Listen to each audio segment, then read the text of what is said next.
Bueno, buenas Buen tardes, día, profesor. chiquillos. Buenas tardes, ¿cómo están, niñas y niños?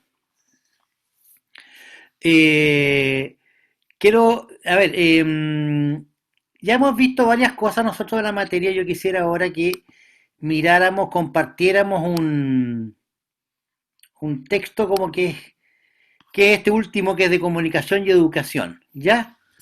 Mire, con este texto nosotros vamos a cerrar un ciclo que tiene que ver con eh, con ir visionando los temas que hemos conversado desde el comienzo, que partimos con comunicación, con facultad de lenguaje, lengua, qué sé yo, y ahora estamos llegando a un componente que es el nombre de la asignatura, ¿ya? La idea es que estamos en el resultado de aprendizaje uno todavía respecto del programa. Y quiero que revisemos rápidamente, no rápidamente, que lo revisemos, de qué manera comunicación y educación se relacionan hoy día. ¿Ya? Esta propuesta que les voy a hacer yo es una propuesta que eh, realicé yo hace unos años atrás, mi tesis de magíster en Ciencias de la Comunicación en la Universidad de la Frontera, y resume lo que yo creo que son los puntos de relación entre comunicación y educación. ¿Ya? Ahora, estos cuatro puntos que están aquí, no es que los vamos a tratar todos porque no todos me corresponden a mí en esta asignatura. Sin embargo, ustedes de todas maneras lo van a ver a lo largo de su formación, sobre todo pedagógica. ¿Ya? Partimos, por ejemplo, ahora, por favor, yo quiero que hagan preguntas, quiero que interactuemos, por favor, porque es importante que vayamos conversando este tema. Esta tabla plantea, eh, a ver, dos niveles. El nivel de educación que estoy marcando acá con el puntero, y el tipo de comunicación que se relaciona con este nivel de educación. Bueno, primero nos topamos nosotros, o sea, a ver, quizás la primera aproximación que ustedes como profesores, independientemente que sean de lenguaje y comunicación, ¿eh? Ahora, si son de lenguaje y comunicación, por supuesto lo van a entender mejor, pero me refiero yo que siendo profesores, trabajando en una unidad educativa, en una escuela, en un liceo, en un colegio, ustedes eh, van a estar sujetos a esta relación. Hola, Víctor. Ya, profe. Hola, hola. En este primer nivel que llamamos un nivel en que el nivel comunitario que le llamamos, el nivel de educación comunitario, y por el tipo de nivel de la comunicación corporativa. A ver, ¿de qué se trata aquí? Ustedes van a trabajar en colegios, van a trabajar en liceos, en escuelas, en unidades educativas que están relacionadas y que están en un entorno. O sea, no están aislados, ¿no? Van a estar donde tengan que estar, en un lugar donde la escuela, donde el liceo, donde el colegio se va a relacionar con el mundo exterior. ¿Se entiende? Como toda organización se va a relacionar con el mundo exterior. ¿Estamos de acuerdo? Ahora, ¿de qué manera la comunicación y educación participa hoy día, y lo viene haciendo hace algún tiempo, en generar estos mecanismos de relación entre la escuela, vamos a hablar de unidad educativa, ¿no? Entre la unidad educativa y el entorno. Bueno, esta relación ha cambiado mucho en los últimos 20, 30 años. Hoy día la escuela, voy a nombrar escuela como, por poner un nombre genérico a la organización escolar, la escuela hoy día se espera que tenga una relación mucho más directa con su entorno. Es decir, con la población donde está, con la ciudad donde está, con el territorio en el que está. ¿No es cierto? Entonces, muchas escuelas, muchos liceos, muchos colegios hoy día desarrollan actividades y programas de integración de la escuela a la comunidad y sus organizaciones. Eh, Hay programas, por ejemplo, que se realizan, que se llama Escuela, Participación y Territorio, Barrio, Escuela y Educación, Ciudad Educadora, en fin, hay varios programas. ¿Alguno de ustedes participó, alguna vez usted supo que en el lugar donde ustedes estudiaron, en la básica o en la media, la escuela se relacionaba con el entorno? Pregunto para todos.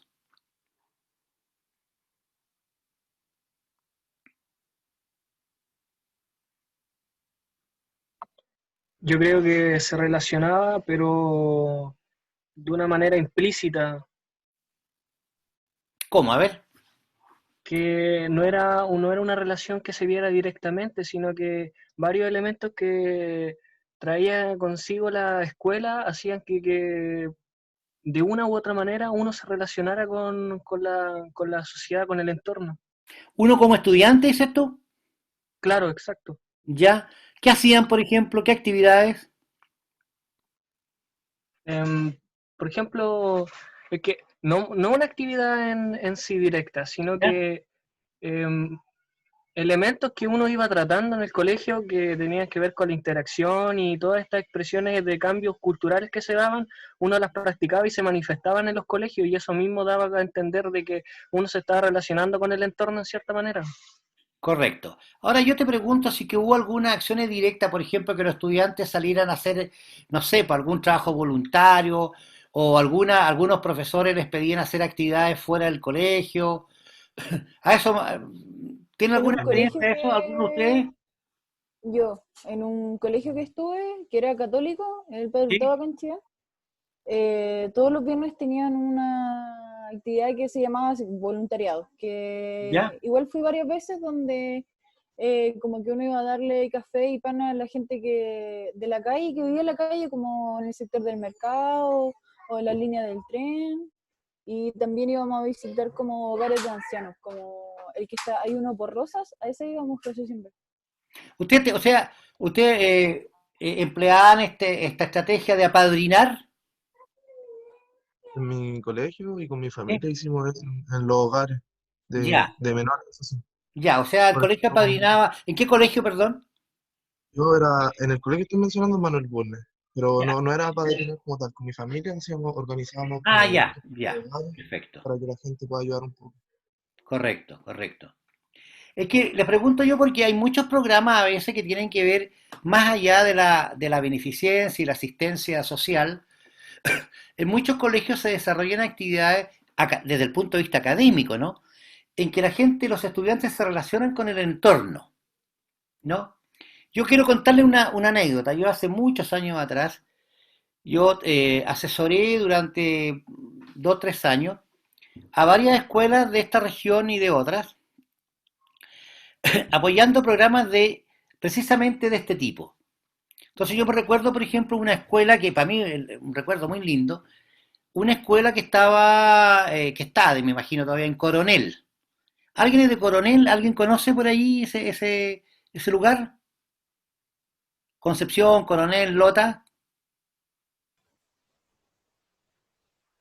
¿no? Pregunto. No soy de ahí, pero lo conozco. Ya, correcto. En Coronel hay una escuela que está a la salida de Coronel, eh, eh, no en el pueblo mismo, sino que ya yendo para Lota, ¿no? No sé si tú te ubicas ahí geográficamente. No me recuerdo ahora el nombre de la escuela, pero ahí desarrollamos nosotros un programa que fue muy, muy interesante porque yo en aquella época lo que hacía era asesorar a la escuela en montar radios escolares, ¿ya? Porque se pensaba que la radio era incluso el ministerio apoyaba mucho esa idea de que las radios podían ser la radio, tener una radio podía ser un elemento bien interesante, no solo para el desarrollo de los estudiantes dentro de la escuela, sino que también para conectarse con la comunidad. Y yo me recuerdo una experiencia que fue fantástica porque, ¿qué es lo que hicieron o sea, qué logramos hacer allí? Que el profesor de castellano, el profesor de historia, el profesor de biología, de ciencias naturales, en fin, todos los subsectores, construimos un mapa hecho en madera, que estaba a la entrada del colegio, así como ocupando toda una muralla, ¿ya?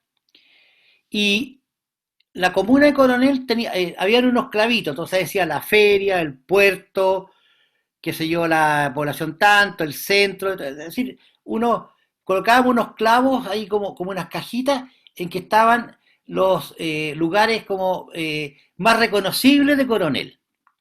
Entonces, ¿qué es lo que hizo el profesor de castellano? Fue con sus estudiantes y fueron a estos lugares a ver cómo hablaba la gente.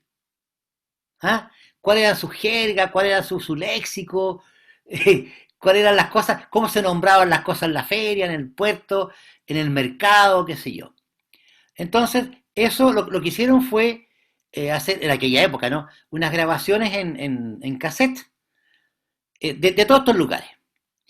El profesor de artes visuales fue con sus alumnos y fotografiaron, hicieron dibujos, qué sé yo, de más o menos estas mismas zonas.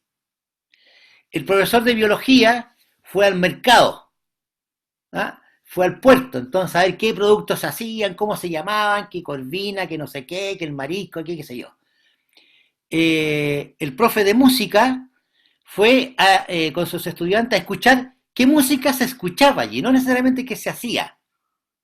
O sea, la música de la feria, ¿cachai? La música del puesto, la música del restaurante del barrio, ¿ya? Bueno, ya sí, pues. Entonces, ¿qué es lo que se hizo después? Fue un mapa de Coronel que estaba en esa escuela. Entonces, si alguien llegaba a la escuela, abría la cajita y veía, el profesor de castellano también hicieron que los chicos escribieran cuentos, relatos, qué sé yo, poemas sobre los lugares que se visitaban. Entonces, si tú llegabas fuera de la ciudad y entrabas a esa escuela, ibas a ese mapa y podías escuchar, había una casetera, entonces tú podías escuchar cómo sonaba ese lugar. Podías ver los dibujos que los muchachos habían hecho.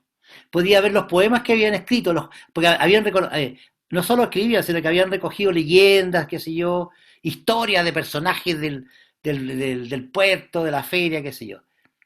Y se logró hacer un trabajo muy lindo.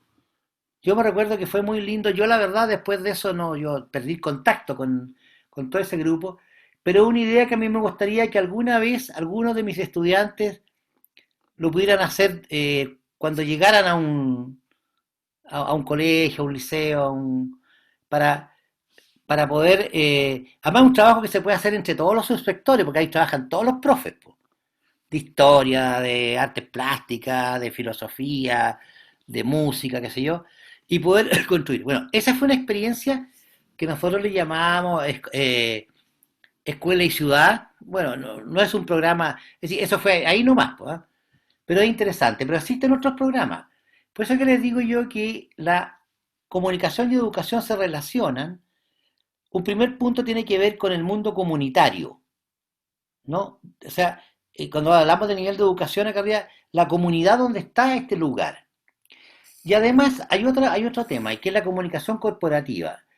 En muchos colegios existe, y en liceos, hay algunos profesores, casi siempre de castellano, ¿no? Por eso que les toco estos temas yo, que tienen como responsabilidad relacionar al colegio con la comunidad, a nivel de relaciones públicas, por ejemplo, participar desde los desfiles de esto y lo de allá, participar en actividades benéficas, participar en colectas, o sea, estudiantes que están ahí pero que tienen que ver, que salen del colegio para conocer la vida afuera. Esto es lo que se llama la comunicación corporativa. Estoy hablando de esta... ¿Se ve que ahí estoy marcando esto, no?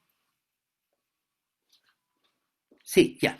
En este sector, por ejemplo, está la comunicación corporativa, que es un tipo de comunicación que antes se llamaba relaciones públicas, ¿no? Pero ahora tiene que ver cómo la organización, la escuela se relaciona con el entorno. ¿Me entienden? O sea, ahí hay una primera relación entre comunicación y educación a nivel comunitario y a partir del tipo de comunicación que se llama corporativa. ¿Alguna consulta? ¿Alguien tiene alguna otra experiencia?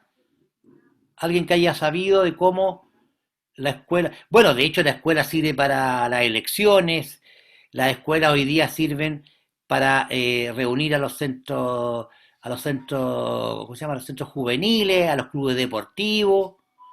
De hecho, muchas escuelas en zonas más o menos rurales no se cierran durante el verano porque acogen a los niños y hacen actividades mientras sus madres trabajan de temporeras, por ejemplo.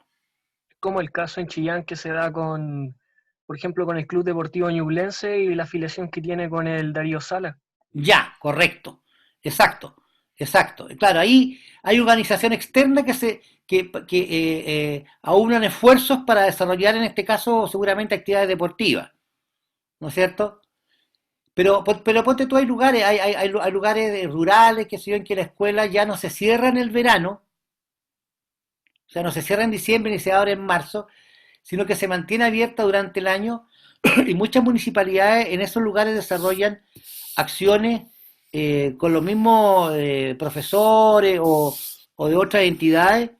Entonces, ponte tú, como te digo, esto de desarrollar talleres para que los niños, los que mismos niños que estudian ahí, puedan tener actividades en la escuela para que sus madres o sus padres puedan trabajar de temporero o de otra cosa, que son trabajos que son solamente en el verano, ¿no?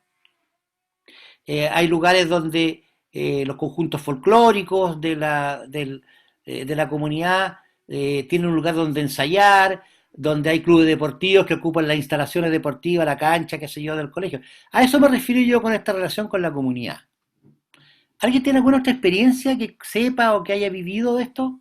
Yo sé que en Arica hacen eso de que durante el verano sigue abierto el colegio para que puedan ir los alumnos mientras se trabajan de temporero. Claro, claro. A eso me refiero yo, a que hoy día las escuelas ya no son un lugar que se cierra y que se cierra en diciembre y se abre en marzo, sino que acoge a la comunidad. Porque en muchos lugares, yo he conocido muchos lugares, e incluso aquí en Ñuble, en que la escuela eh, es la construcción más sólida que hay, po. La que tiene sala, la que tiene televisión, la que tiene todo esto, tiene internet, qué sé yo, y en el pueblo no muchos lugares lo tienen, po. Por ejemplo, acá donde yo vivo, ¿Mm? hay una escuela de que cuando a la hora del almuerzo los padres tienen que ir a trabajar o no están presentes, van ¿Mm? a dejar con anterioridad a sus hijos pequeños y se les sirve almuerzo igual como un día común a todos los alumnos del colegio. Correcto, claro. Bueno, hay muchos ejemplos en los cuales la escuela se relaciona con la comunidad. Es lo que llamamos nivel de educación desde el punto de vista comunitario. Y ahí participa un tipo de comunicación, incluso es una especialidad, que se llama comunicación corporativa, en que todas estas acciones que hace la escuela le permiten posicionarse y situarse como un lugar importante en la comunidad. Fíjate que en este ejemplo que le decía yo de Coronel, esa escuela, antes que hiciéramos porque además ahí se instaló una radio, ¿no? Una radio comunitaria. Antes que esto ocurriera, en esa escuela tenían que protegerla todos los años con reja porque la gente de la comunidad, de la población, qué sé yo, o muchachos, qué sé yo, iban a romper los vidrios, iban a destruir la escuela. Después de esto, llegó un momento dado en que la propia comunidad se organizaron, la pintaron, le pusieron árboles, le sacaron las rejas y la cuidaban como una cosa única. ¿Por qué pasó eso? Porque la escuela finalmente logró transformarse en un lugar positivo para esa comunidad. Mira todos los cambios que se pueden producir, ¿eh?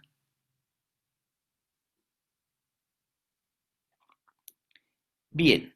¿Alguna consulta sobre este punto? Bueno, en un segundo nivel, nosotros tenemos lo que llamamos el nivel institucional dentro de la educación, que tiene que ver con la escuela internamente, con la organización.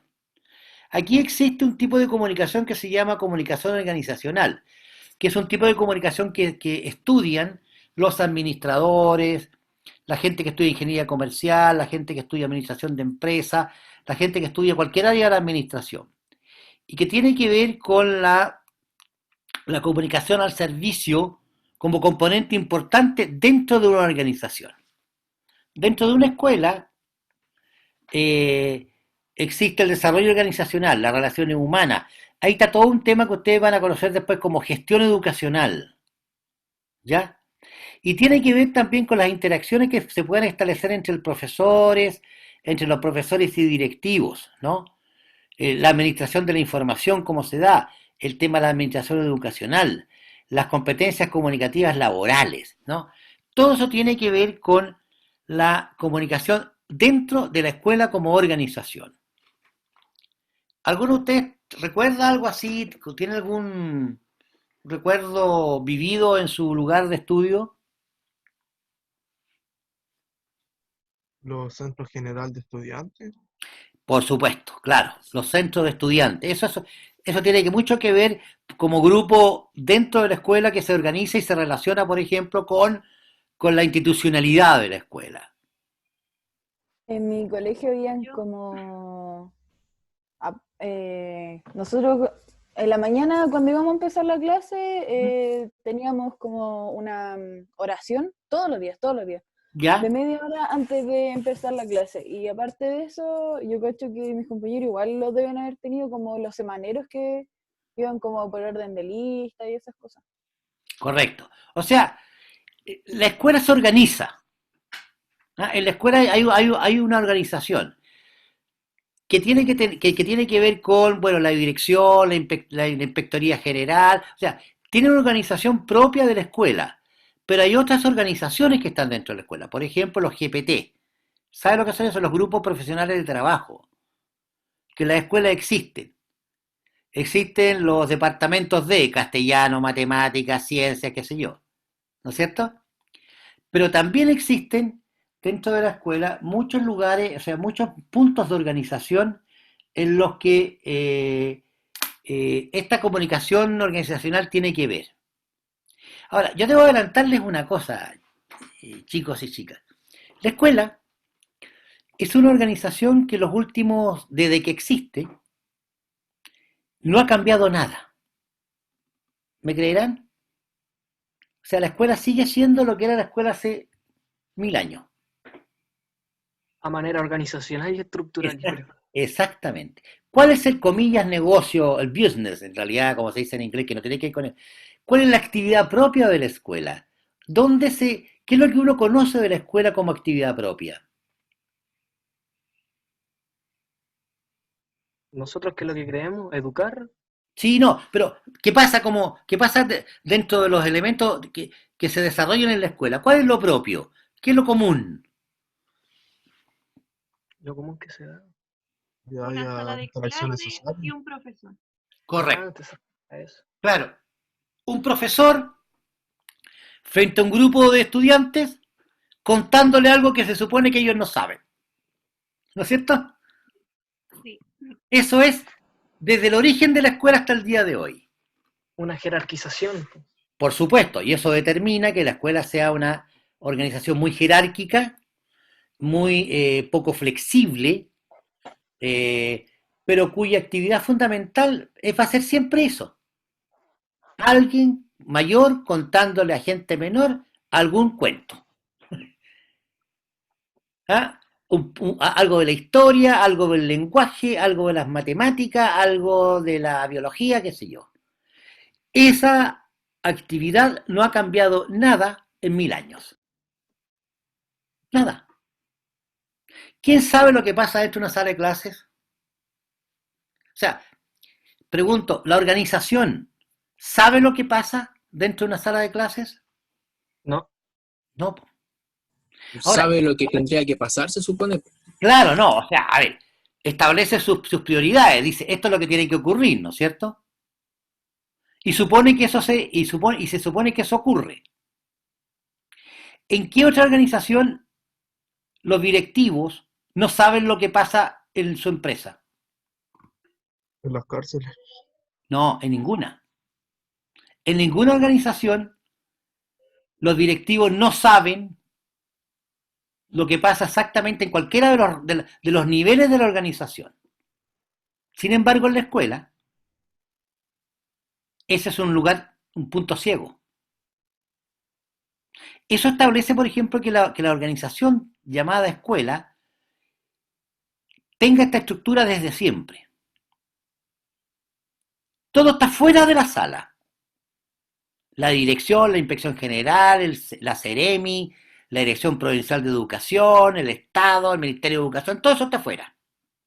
Pero dentro, la acción concreta, lo que ocurre realmente en la escuela es un profesor enseñando, entre comillas, enseñando algo.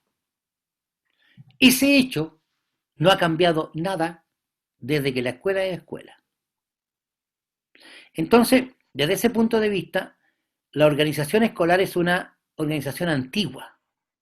Es una organización, digámosle, tradicional, ¿no? Por lo tanto, todo lo que tenga que ver con la comunicación dentro de esa organización es importante. Y por eso es que hoy día se le presta mucha atención a la comunicación organizacional dentro de la escuela. O sea, el tratamiento de la escuela como una organización. Porque, ¿qué es lo que, a ver, ¿qué creen ustedes que es lo que caracteriza a una organización? ¿A cualquiera? Su composición, su Claro, estructura.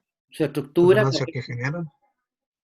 Pero, ¿cuál es el fin, digamos? ¿Cuál es la razón de existir de cualquier organización?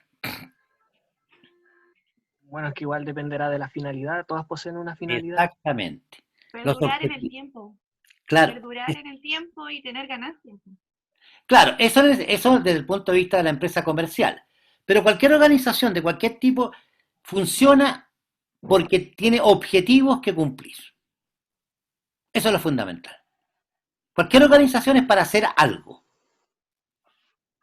Rocío Alejandra, cuando tú organizas con tu amiga y amigo un asado, me imagino que has participado de esas actividades horrendas, pero bueno, ¿qué le vamos a hacer? ¿Ya? Cuando se organiza un asado, ¿cómo se organiza?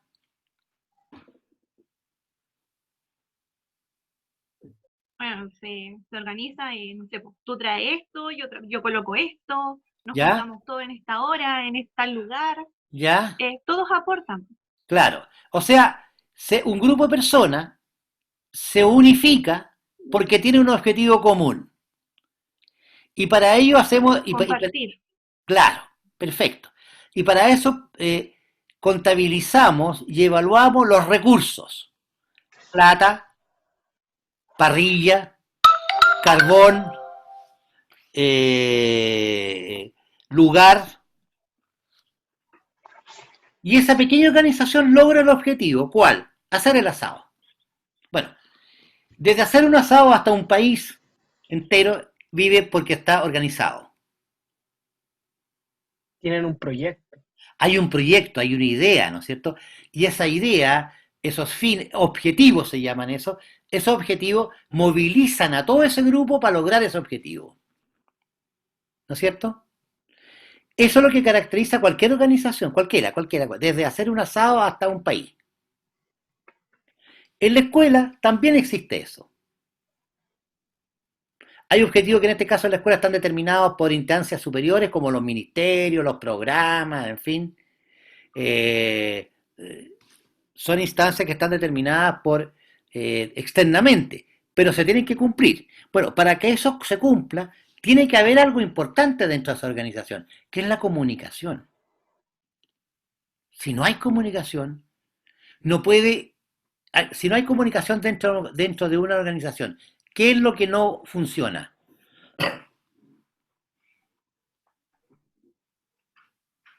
No funciona la organización, Claro.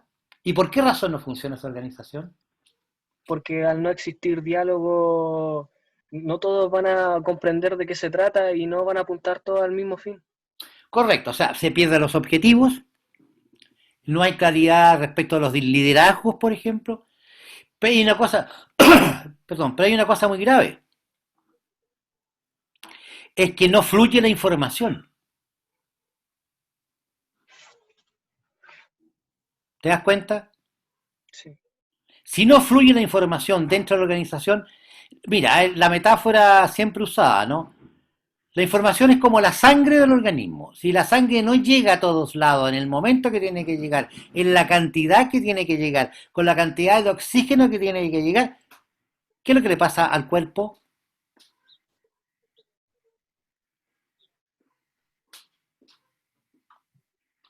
No funciona. Ya, ¿y eso cómo se llama una trombosis? Claro, o sea, el organismo hasta ahí no me llegó. Sí. La comunicación lo que hace es el gran mecanismo para permitir que la información circule, fluya dentro de la organización. ¿Y para qué tiene que fluir la organización? Perdón, ¿para qué tiene que fluir la información?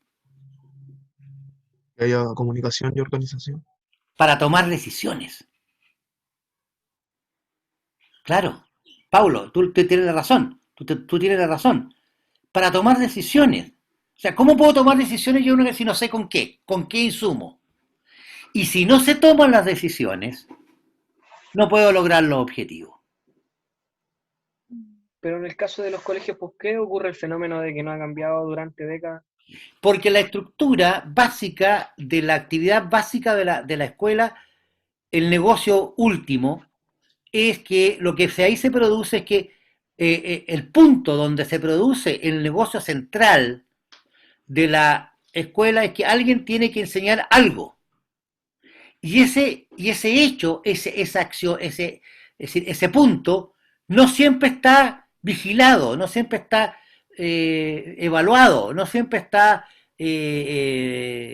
medido, ¿me entiendes? Ah, ya comprendo. Uh-huh. Porque el profesor es quien enseña, en fin. Entonces, ¿qué es lo que aporta el colegio en lo que tiene que ver con la UTP y todos esos aspectos? Ellos no enseñan nada, no aportan nada porque no se encuentran dentro de la sala de clase, o sea, no están en la misma sintonía de la información. Es Y muy todo eso, probable, es muy probable que, por ejemplo, mira, uno de los grandes problemas que pasa hoy día cuando ahí está el SIMS y todas estas perversas mediciones, pues para mí son perversas porque en realidad no sé, no. Bueno, ese es un tema para otra conferencia, pero yo te digo, eh, claro, cuando finalmente el UTP cuando alguien tiene que evaluar los reales aprendizajes, que es el negocio de la escuela, ¿no? Cuando tiene que evaluar su propia producción, hablemoslo en términos económicos, porque a mí me es más claro así. Cuando en una empresa hay que evaluar la calidad, la cantidad de la producción que esa empresa tiene, ¿cómo se hace en la escuela? Lamentablemente no lo hace la escuela, lo hacen de fuera. ¿Me entiendes? Tiene que venir el ministerio a medirte cómo lo hiciste. Tú comprenderás que Pero, usted comprenderá que profe, en una empresa eso es imposible. O bueno, sea, es que tampoco hay una transparencia de partida. bueno, claro, hay varios factores, pero ponte tú en una empresa, yo fabrico, o sea, yo tengo una, como te dijera, una empresa, ¿cómo se llama esta esta que envasan fruta, ¿ya? embalaje, ¿Ah? Una, embalaje, perdón, embalaje. claro, no, Dije, estas empresas que cultivan, envasan y mandan para afuera, ¿ya? Eh, si la empresa no hace lo que tiene que hacer, si no cosecha bien, si no embala bien, si no coloca, si no tiene, si no tiene claridad respecto a las condiciones bajo las cuales el mercado lo va a consumir. Usted hoy día sabe, por ejemplo, que hay mercados como importantes como el Asia y la mayoría de Europa, que si una empresa chilena, cualquiera donde sea, si no tiene a todos sus trabajadores asegurados, si no tiene seguridad social sobre sus trabajadores, si no tiene políticas de incentivo sobre la producción. Si no produce bajo determinados términos biológicos, no le compran ni una manzana. Es más, el embalaje tiene que ser con madera reutilizada, con elementos, qué sé yo, que no contaminen. O sea, hoy día el mundo está lleno de restricciones respecto de cómo se produce. Mi pregunta es, ¿y por qué en la escuela no? O sea, fíjate tú, vamos a verlo ahí, ponte tú, si en una escuela un profesor no hace bien su pega, pero voy a poner otro ejemplo que es más dramático. ¿Cuál es la diferencia entre un médico y un profesor en su actuar técnico? El médico salva Uno, vidas. uno Pregunto. posee Que una si se metodología y comete, ¿Ya? ¿Sí? Sí, respondan, ¿sí? si se comete un error en un profesor, igual en los alumnos se ve como más a largo plazo, en cambio como Correcto. en un doctor como que se va a ver al tiro que algo hizo mal, po. En O cambio en un sea, profesor llega, puede que haya hecho algo mal y al alumno le afectó mucho tiempo después. si llega un accidentado a la posta y está ahí el médico, el cirujano o el interno incluso, ni siquiera tiene que saber. ¿Qué pasa si toma una mala decisión? ¿Qué le pasa a ese accidentado? La gente se muere. Se muere ahí al tiro, sin, no mañana. Pero si un profe hace mal su pega, ¿cuándo se muere ese niño? Por decirlo metafóricamente. cuando sale al entorno. Correcto. Cuando termina su ciclo y no ha aprendido lo que necesita, no ha adquirido las condiciones ni las competencias para eso. A nosotros no se nos mueren los cabros en la sala de clase, se nos mueren después. A los médicos se les mueren ahí mismo. Por lo tanto, esa es la diferencia profesional que en el caso nuestro los profesores no se tiene muy en cuenta. ¿Me entienden el rol social de esta cuestión o no? La importancia que tiene. Si tú haces mal tu pega, si enseñas que el hemisferio, ¿cómo era ahorita? El hemisferio norte está para abajo. Estoy contando una experiencia que mi señora, que es profesora, lo vio en una colega, que le enseñaba a los niños que el hemisferio sur está hacia abajo. O sea, digo, es para la risa, ¿no es cierto? Pero, pero imagínate cómo, cómo hay a entender el mundo así. Esa profe no cachaba ni una.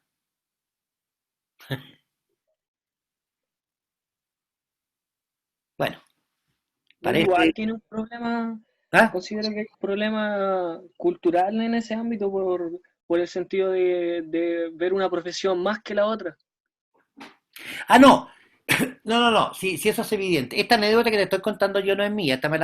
Una vez la contó el doctor Claudio Wagner, que es un profesor de la Universidad Austral, al que mucha gente, incluyendo yo, admiramos mucho. Porque él una vez hizo preguntó en una conferencia eso. ¿Cuál es la diferencia, habida cuenta de las diferencias sociales, económicas, de prestigio, todo lo demás, entre un profesional médico y un profesional docente? Y él explicó este ejemplo, que al médico en la posta el enfermo se le muere ahí,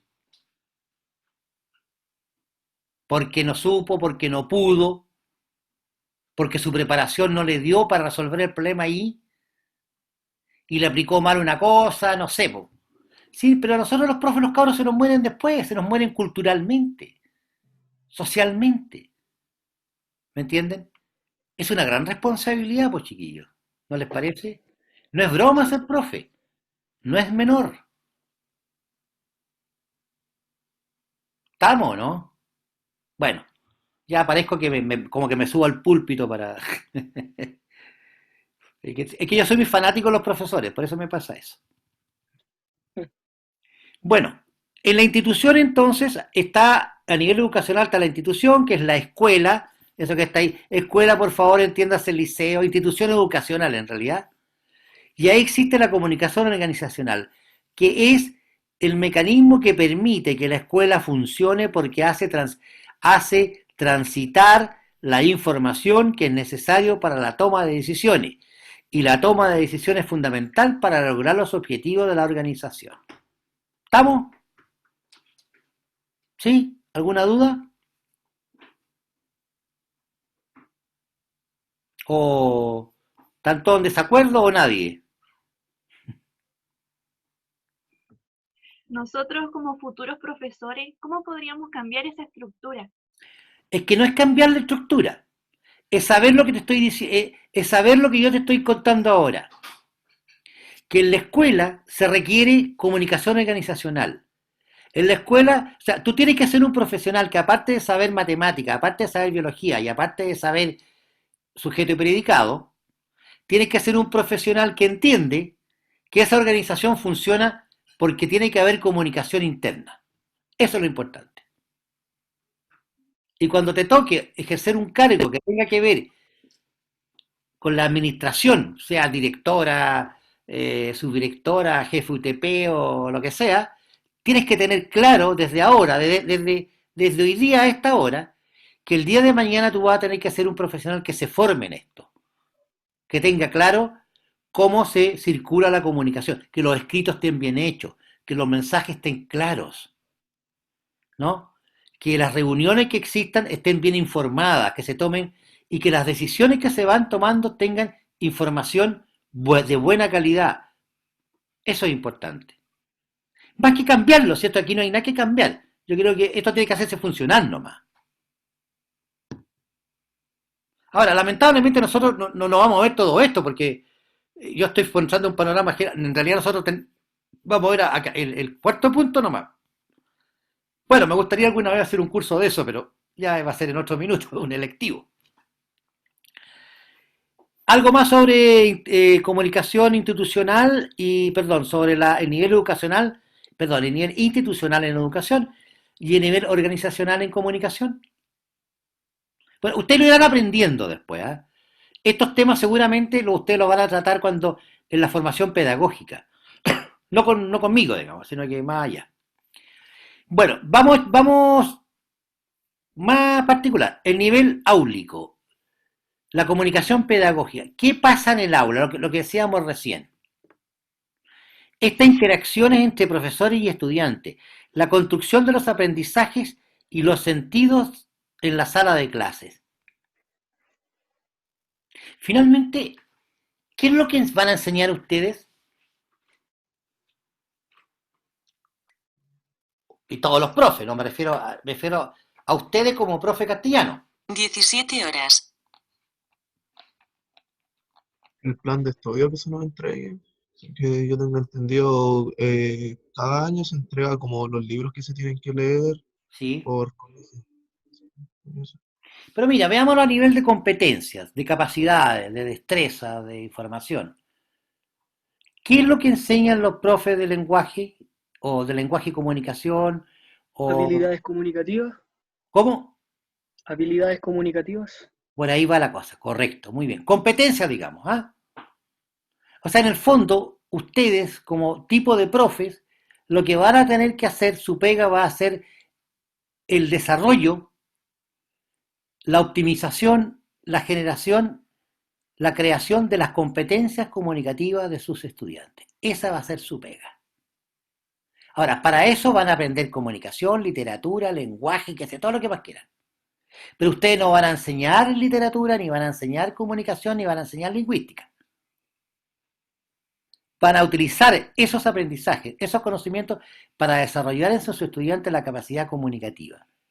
Cuando tú desarrollas la capacidad comunicativa en los ciudadanos, generas en ellos varias cosas importantes. Una, la más importante para mí, genera ciudadanos libres, ciudadanos con capacidad de crítica, ciudadanos con capacidad de cuestionar el mundo, ciudadanos que sepan leer un manifiesto político, que sepan leer un diario, que sepan conversar y que sepan expresar sus ideas.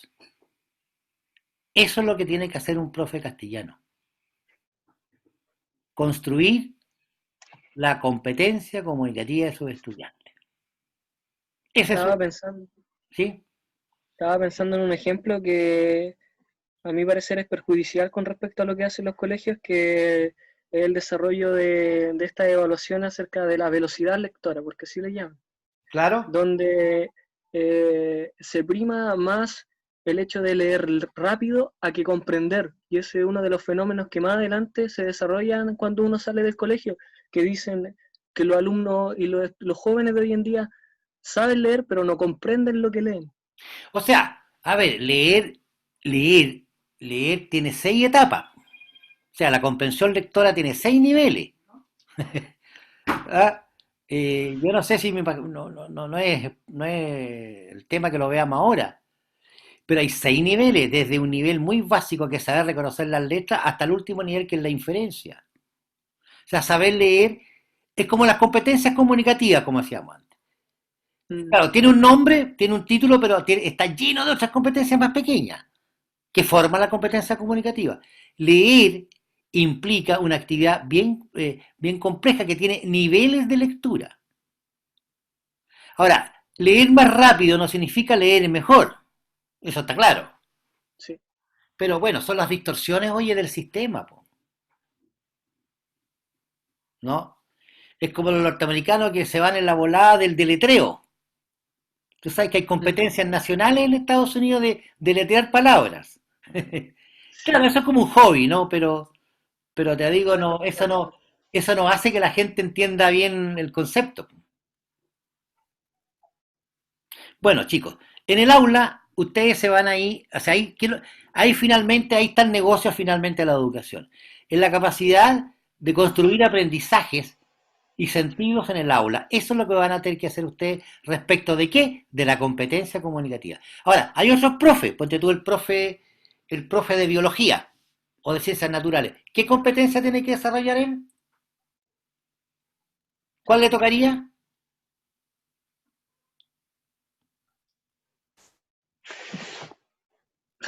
No ¿Alguna sé, opinión? biológica. Sí. Que los jóvenes aprendan a entender el mundo desde un ámbito biológico, químico y físico. O sea, la competencia ecológica. O sea, saber que el cabro, que la chica, que el niño entienda de que él forma parte de un sistema ecológico, que él está en un punto de la cadena. Y si entiende bien ese punto, no va a andar tirando basura. Si llega a entender correctamente eso, no va a contaminar, porque se sabe que se está matando. Si la ecología no es solamente salvar a los ciervitos del sur, ¿me entendí? Es un tema mucho mayor, es una acción política. Es una acción política, es una acción de conducta. Y el profe el profe de biología lo que debiera enseñar a sus estudiantes a construir, así como ustedes tienen que hacerlo con la competencia comunicativa, el profesor de biología o de ciencias naturales tendría que construir la competencia ecológica dentro de sus estudiantes. El profesor de historia, de ciencias sociales, ¿qué competencia debiera desarrollar él en los estudiantes? Acción ciudadana. La competencia social, pues, ¿no es cierto? Es lo que tú dices. ¿Cuál es mi condición de sujeto que vivo aquí? Ser ciudadano. ¿Y qué significa ser ciudadano? Responsabilidades, derechos y deberes. ¿Qué significa ser un ciudadano? A mi gusto, por ejemplo, votar. Votar es un deber ciudadano. Podré tener mi opinión yo. Podré ir a votar y marcaré una cruz y chao, pero tengo que ir. Tengo que hacerlo. Alguien tiene que saber que yo no estoy de acuerdo con esto. Ser consciente en realidad. Ser consciente que tú vivís una población, tú vivís una comunidad, ¿no? Mm, Y en esa comunidad no esperar a que todo el mundo te resuelva los problemas. A mí me pasa, por ejemplo, yo soy el presidente de aquí, de los vecinos de mi condominio. Ahora, ¿por qué me pasa? Porque seguramente soy el segundo más viejo que vive aquí. Todos Todos los otros son cabros jóvenes que tienen cabros chicos, qué sé yo, que están súper preocupados de la pega, del auto, qué sé yo.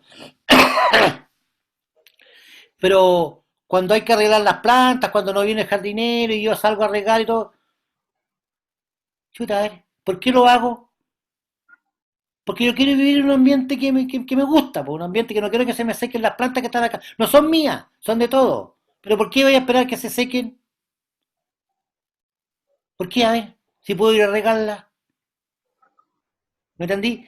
O sea, esa, lo que antes alguna vez enseñaba en educación cívica y que lamentablemente perdimos toda esa formación, hoy día tendría que retomarse. Claro. Yo soy un ciudadano, yo vivo en este país, me guste o no me guste. Aquí vivimos en una democracia fulera, con algunos detalles, qué sé yo, no es perfecta, pero puta, es lo que hay, po. Y para eso, ¿cómo yo vivo en democracia? Eh, Mostrando, Actuando con los mecanismos institucionales. Tengo que ir a votar, tengo que inscribirme en esto, tengo que opinar sobre un plebiscito, tengo que tratar de organizar a mi comunidad. No puedo vivir como si fuera un gil que viviera solo. No se puede, si uno no vive solo. Sí. Bueno, eso es lo que el profesor de historia, el profesor de ciencias sociales, es la competencia. Y así, el profesor de filosofía, ¿qué competencia tendría que desarrollar? Mm, yo creo que puede ser reflexiva. Muy de bien, muy de bien. La cuestionamiento. competencia reflexiva. O sea, yo no soy una ameba, po, weón. Soy alguien que puede pensar, que puede dilucidar, ¿no? Que puede inferir. Y el profesor de religión, ¿qué Yo creo que va competencia? con un tema moral. Claro, pero ¿qué competencia debería desarrollar? Dogmática. Mística. Espiritual. No, mística, mística. O sea, la capacidad que nosotros podemos, algunos, pueden tener de creer en otras experiencias del origen de la vida, qué sé yo. Tener fe en algo, ¿no es cierto?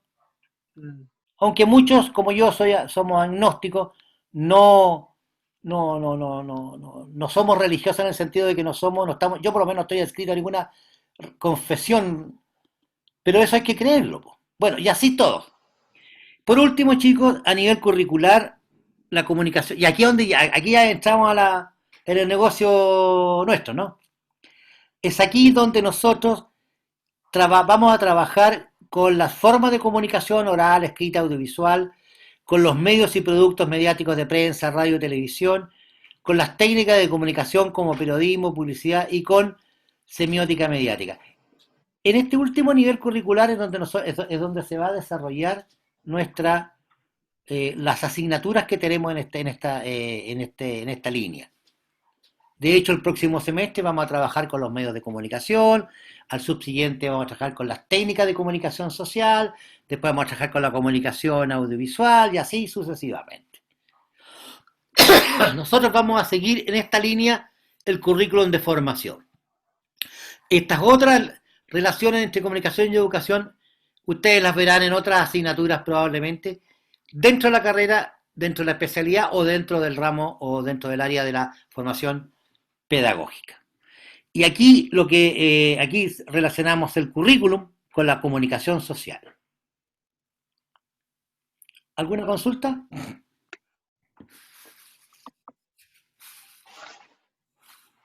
Profesor, Dígame. yo tengo una duda, pero no tanto como de la materia, sino que nosotros como futuros profesores de pedagogía y comunicación, yo encuentro que sería como relevante, De lenguaje y comunicación.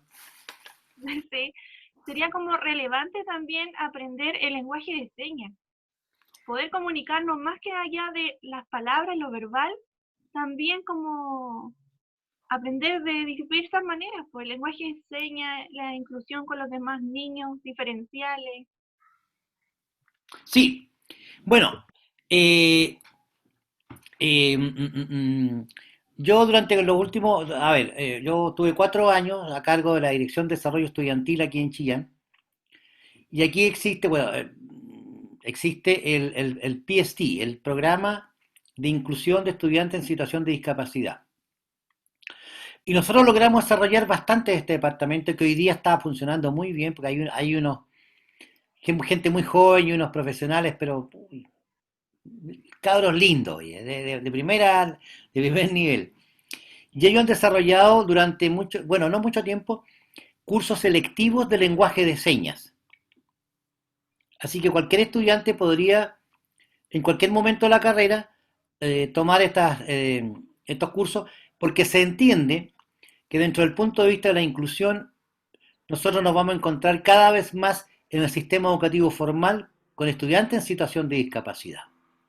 Sordos, ciegos, pues poner las dos dificultades más críticas, y las otras son más bien de orden psíquico, y las otras son de orden físico.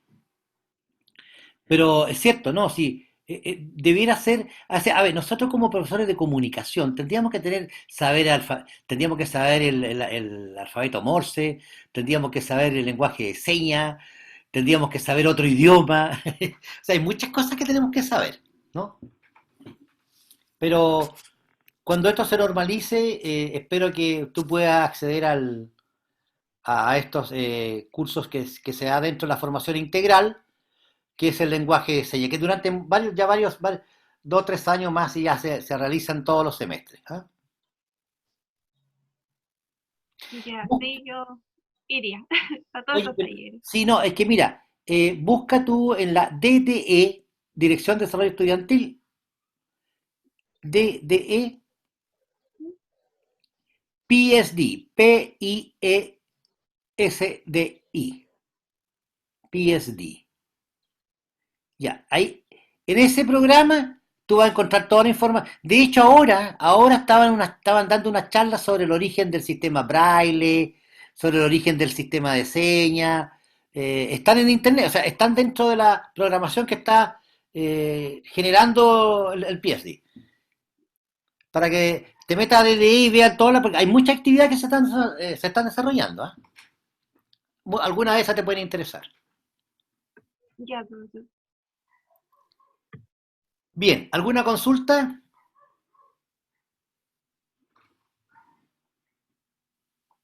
Antes que se nos vayan todos los interesados, ya estamos trabajando la audiencia.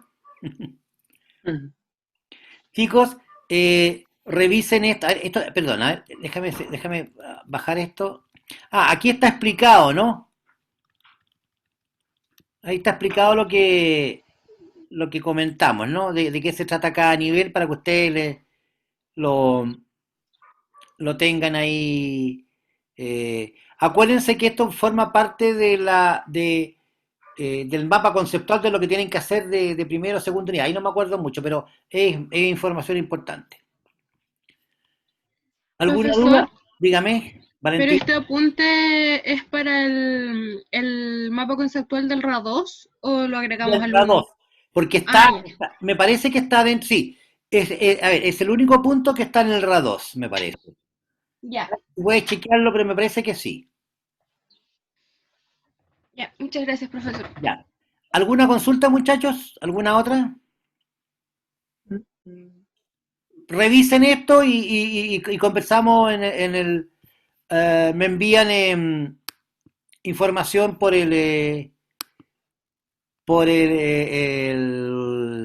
ay, el, el foro de consultas, ¿no?